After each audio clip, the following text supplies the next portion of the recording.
I've been living with HIV for my whole entire life, and I remember days where I wouldn't even be comfortable with going to a World AIDS Day event or even saying the word HIV, but now I'm here able to talk to you all about my story. So I'm happy to be here. Thank you all for having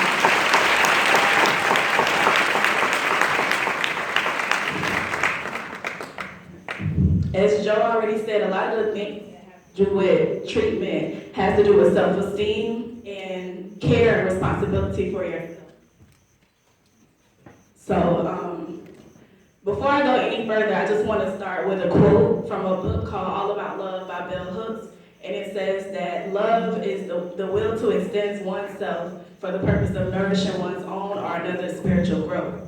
Like I said, the stigma and the judgment stopped me from talking about my story, but I love you all, I love my family, and I'm here to talk to you about it, hoping that after I share my story, you all will take it and grow. You all will make better decisions and talk about it and let other people know so that they can make decisions as well.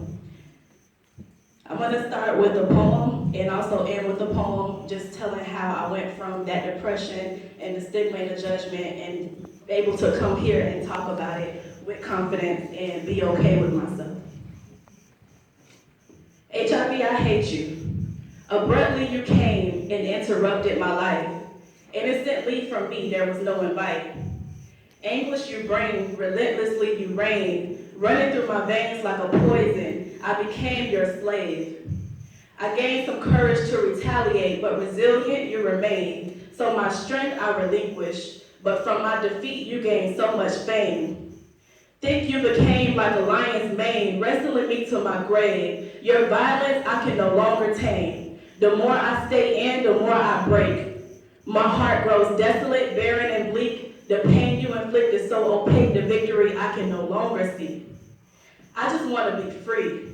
Almighty God, rescue me. If this be a curse, Lord, please forgive my sin and let your grace flow within. Have mercy on me, Father. If I didn't have faith, I wouldn't even bother. My faith is strong enough to move mountains, but my strength alone is too exhausted. God, you promised that your strength would be made perfect in my weakness, so I stand before you weeping. Wipe away my tears and take away my fears. You sent your son to die for me, he said, and I repeat, if I be lifted up from this earth, all men should be drawn unto me. So Father, I exalt your name, your face I desperately seek. I just want to be free.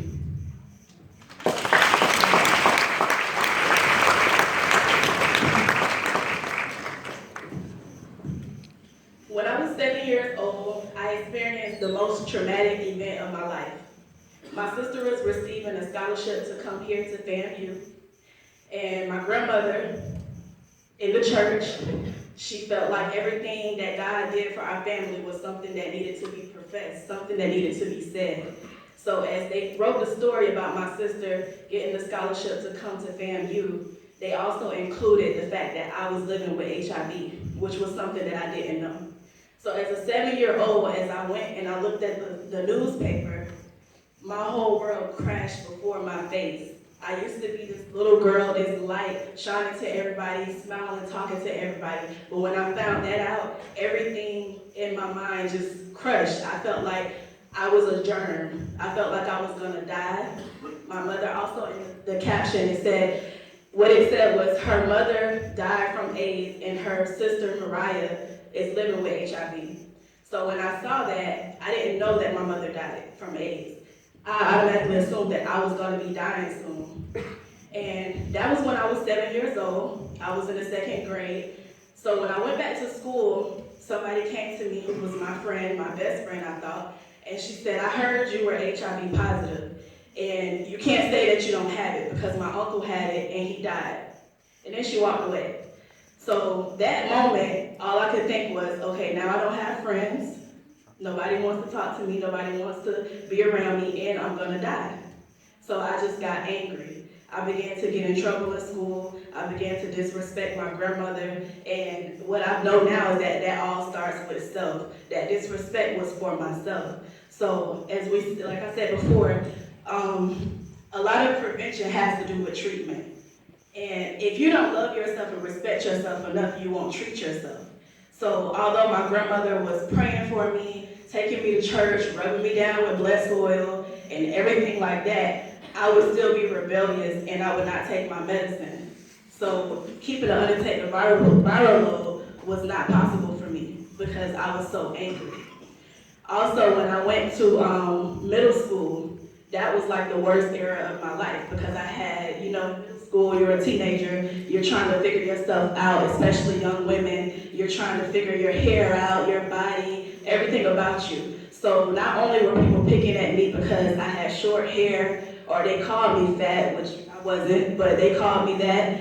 I also had to deal with people knowing about my HIV status. And I remember that there was a group of girls who bullied me, and I remember hearing them say, I don't want to fight her because if she bleeds, I may get HIV. So now, people don't want to be my friend, people don't want to fight me. So I just stayed to myself. In middle school, high school, I always just had one friend, and that's it. I stayed to myself. While all along I was battling something within myself, and it was hard for me to take care of myself. Now, as far as boys and dating, like I said, all over the community, I experienced stigma. Being raised in the church, there were cliques in the church as well. And I remember this one boy who I just loved so much, and I thought he was a man of God and all of this. And he told me, you're perfect, you're beautiful, everything. But he couldn't be with somebody who was HIV positive. So as you can assume, that crushed me even more. So as a teenager, I still carried this anger, I still carried this resentment, and it was still hard for me to take care of myself. So I went through a lot of different medications. I always changed my medicine because I wasn't being consistent with my care. I wasn't being consistent with taking care of myself. So with all that rebellion and anger and attitude, I couldn't stay with my grandmother anymore. She couldn't handle it because I was just too much. So I came up here to Tallahassee and I lived with my sister. And when I lived with my sister, actually before I go into that, I want to say that during all of that hell that I was going through with people picking at me and treating me horribly, my grandmother found a camp called Friends Together. And so when I went to that camp, first I hated going to it because it reminded me all the time that something was wrong with me. But I loved it because once I went to that camp, I couldn't tell who had HIV. It was for families and people who were living with it. So I couldn't tell who had HIV. People couldn't tell if I had it, and we all just lived our life. We stayed there for a weekend. Sometimes we stayed there for a week, and we all just lived our life and shared our stories and just loved each other and just came together because that's the only way we're gonna fight HIV, is if we love each other and care for each other. If you're continuing to down people and talk about people and judge it and be scared of it, you're not gonna fight it. You can't. Prevention is treatment. Treatment is prevention. You have to treat each other with care. You have to treat each other with respect. You have to treat yourself with that respect too. Enough to, like he said, like Joseph said, to talk to your partner and have those uncomfortable conversations. You have to have that respect first in order to do that. So like I was gonna say, I moved to Tallahassee with my sister, and when I got here, my sister wasn't playing games. She said, you're gonna go to school, and you're gonna take AP classes, you're gonna take honors classes. When you go to the doctor, you're gonna talk to your doctor for yourself, you're gonna speak up for yourself, you're gonna call in your prescriptions, you're gonna do those things for yourself. I didn't like it, I resisted it, but it made me who I am today. And it gave me the strength that I needed to take my life back and live my life the way that I deserve to live my life as a respectable human being, with HIV or not. So once I left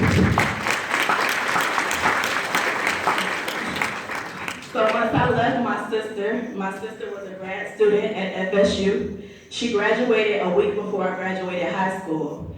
And like a bird, she pushed me out the nest and said, it's time for you to fly. Because when I graduate, I'm going. So what are you going to do? So I filled out applications to come to FAMU, and I got here. And I was excited because my grandmother went here, found my granddaddy. I love them, I'm proud of them, and that came from FAMU. My sister went here, I'm proud of her. She's traveling the world now as a social worker. She came from FAMU. So when I got to FAMU, I was excited, I was proud, and I was in business. But I didn't know what I was doing. I didn't know why I was doing it. I just felt like it's something I had to do for my family, just to do it. So once I got to FAMU with no parents, no sister, I lost track of everything. I was really depressed.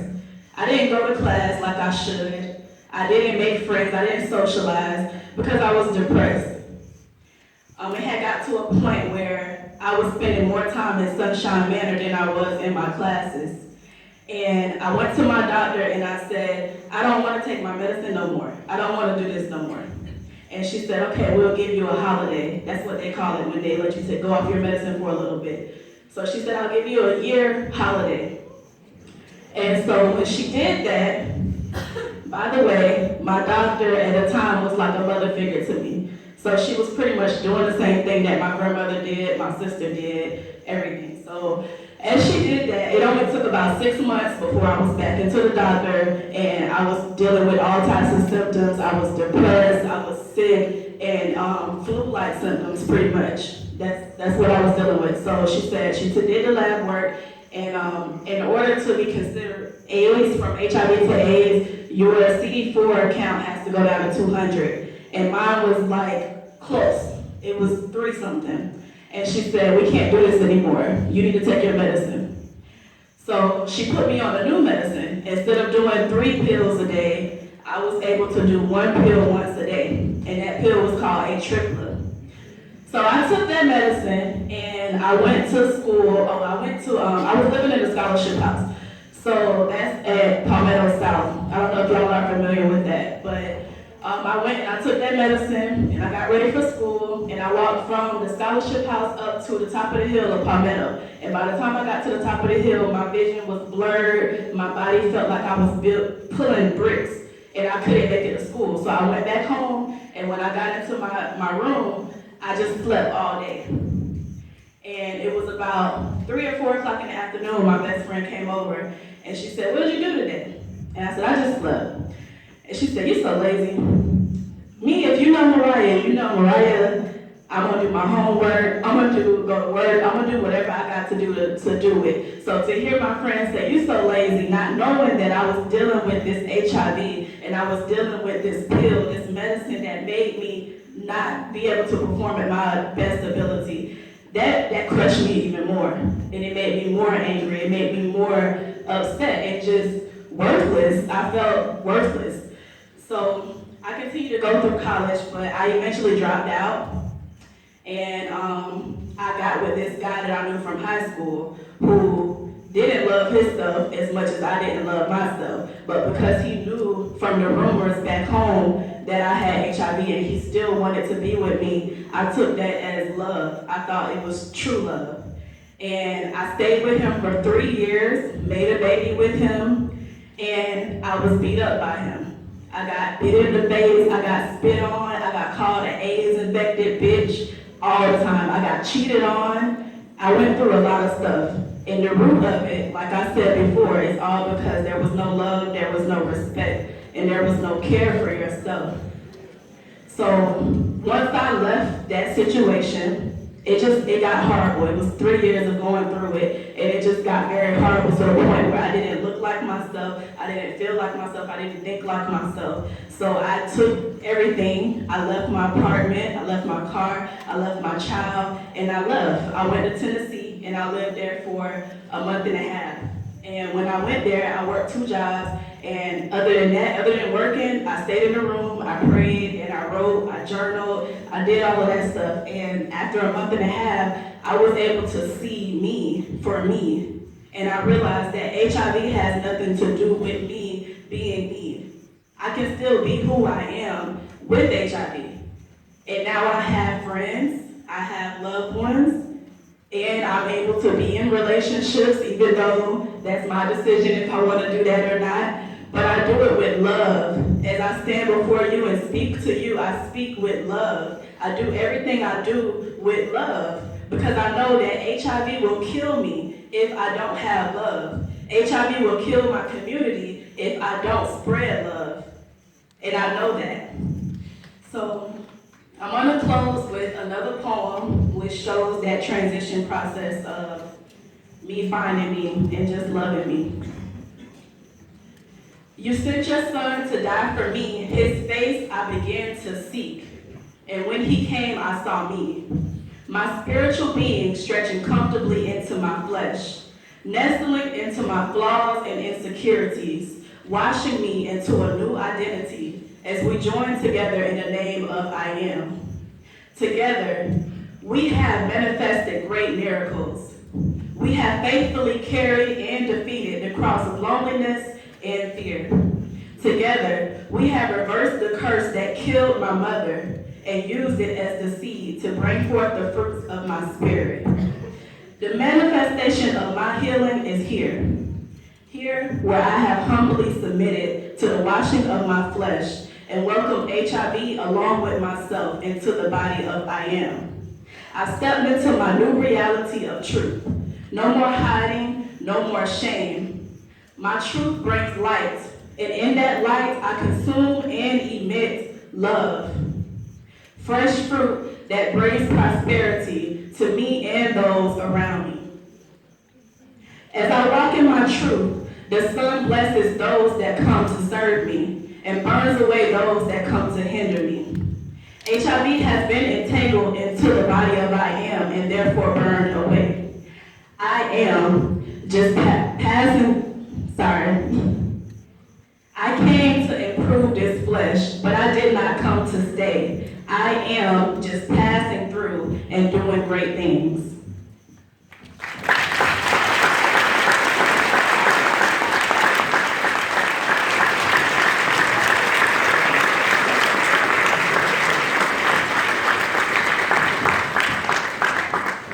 Thank you all for listening to me today, and I just want to leave you with just this. Know yourself and make good choices. That's all.